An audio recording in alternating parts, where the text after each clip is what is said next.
and Tony supplied 2 tickets to the 3M Open that we gave away on the Russo Show. Tony's been a great ally. Hoaglund. Hey, Minnesota sports fans. This is your local State Farm agent, Tony Hoaglund. I need you all to ask yourselves this question. If you're in an at-fault car accident and you are sued for $700,000, how much of that $700,000 will my current insurance company pay? If you are unsure or can't answer all $700,000, you need to give us a call. State Farm has been number 1 in car insurance since World War II and number 1 in homeowners insurance since 1964. For a no-obligation review of your current policies, call us at 763-421-4900 or check out our website at www.champlininsurance.com. All right, now let's switch around. I'll give you some of my memories, and you can react to them. One thing that always jumps out at me, there are a lot of off-the-field things, but one thing that always jumps out at me is what the people who I found to be most fascinating during practice.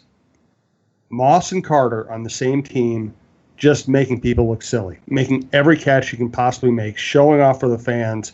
I mean, you never know how somebody's career is going to go, but you knew you were seeing just unparalleled talent at the wide receiver position to see Moss and Carter on the same field.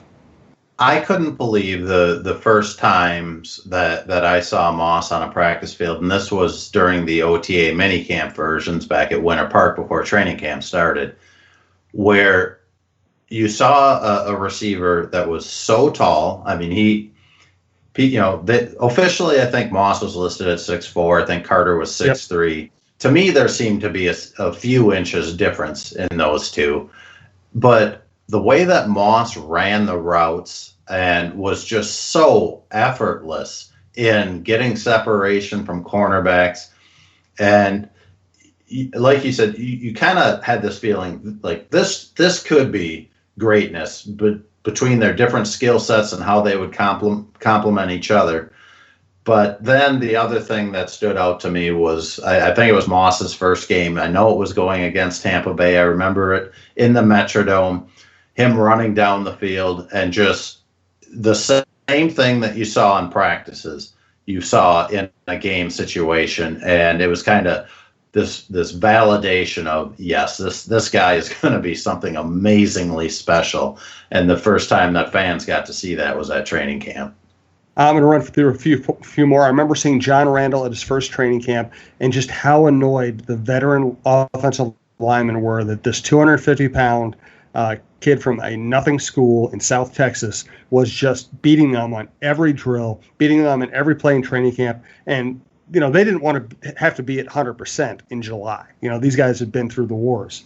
So the fact that this guy was embarrassing them, and they didn't even know who he was yet. I remember that. I remember, Dave Huffman, the former and late Vikings lineman who was a big personality, ended up broadcasting in the Metro. Dave and I became friends when he was a player. And, Scott Studwell and I guess it's not that so much that Scott Studwell and I didn't get along, so Scott Studwell just didn't like the media at that time in his life. I don't know if he ever really got over that, but he just didn't like people being around and asking questions. So one night, Huffman was like, we're burying the hatchet. Dave Huffman took me and Scott Studwell out drinking in Mankato, and I hurt for days after that. It was a rough night. I did not belong in that company, if you know what I mean. And on a related note, the night that Keith Millard ran into the stanchion at Hardee's and sprinted back to the Gage Hall dorm, guess what? I was in the Albatross 2 doors down drinking, because every night I was in the Albatross when I covered the team back in the early 90s. That was just what you did. You did your work. You hit the gym or played some hoops. You showered. You went and had a drink at the Albatross. And my favorite thing, Tim, was the players would all start leaving the Albatross at 10:45, get in their cars and speed down that road to get to the dorm, right? Yep. Well, I lived in the same dorm, but I didn't have a curfew. So I would hang out still, and right about 11:05, after all the locals knew that the players were gone, all the Mankato State football players would start emerging from the shadows and pretending they were Vikings. You gotta love it. Yeah. There were so many times where you'd see a player or a coach out, and just the interactions between the fans, whether it was just good natured or whether, there were some fans trying to get friendly with them. It was always interesting to watch that. But I was talking to a longtime Vikings employee this spring about the difference in training camp now that it's moved to TCO and Egan versus Mankato. And obviously it's a better, more professional, and an easier setup for the Vikings to execute training camp in Egan. But despite all of those advantages, people do feel like there was a real tangible advantage to having training camp down in Mankato, and that was just the opportunity to bond away from home, to be in the dorms together, where now I think some of the players are able to go home to their homes in the Twin Cities area after a training camp practice. But they also said it was really good for the staff of the Vikings to be able to just go out together. The families weren't always down there, to be able to just spend a lot of time and get to know coworkers, colleagues off the field and what they're like. So that part of training camp in Mankato will definitely be missed. And I do think it was a real advantage for them to kind of get to know each other a lot better as people away from the work environment. I agree with you completely. Let's get a final thought from Tim. Next week, we're going to talk about some of the best and worst judgments of past off seasons, mistakes we've made, maybe some we've hit on, and we'll of course update you on whatever news happens to be happening. We're going to have some fun in these early July shows before training camp really comes around. Do want to thank Bite Squad, bitesquad.com. Promo code is TALKNORTH to get your first delivery fee waived, but use it after that. Let them know that you're got the idea from TalkNorth.com any way you can, and they just make life easy to deliver.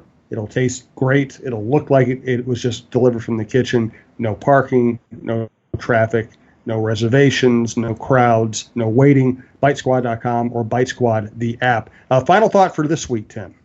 Well, to me, over the past probably 3 weeks, as training camp schedules have come out across the league, you see more and more of a trend of teams that are closing down practices and not allowing fans to be at most of the training camp practices. And while some fans may not like the fact that the Vikings have it in Egan versus Mankato, I think the Vikings should be commended for opening up, I think it's 16 practices. So really every training camp practice with the full team is open to the public. And they've made some changes in how they're doing things, but I like the fact that they are still trying to connect with fans. It's clear from some of the changes that they made, they're trying to connect with young, new fans and make sure that fan base stays vibrant. So, while other teams are tightening up the amount of practices that are viewable to the public, I think the Vikings deserve some praise for keeping all of their full team training camp practices open. Absolutely. Good stuff from Tim. We have some cool topics lined up for next week as well. Check out all the shows at TalkNorth.com. Thanks to Twill and the Edina Galleria, Tony Hoaglund, your State Farm agent in Champlin, Hoaglund, the cool people at sodastick.com. Check out their website because then you can find out like where their pop-up stands are going to be and what charities they favor, all those things, and of course bitesquad.com. Thanks to Tim Yotter. Check out VikingUpdate.com and StarTribune.com for more Vikings coverage, and we'll talk to you next week.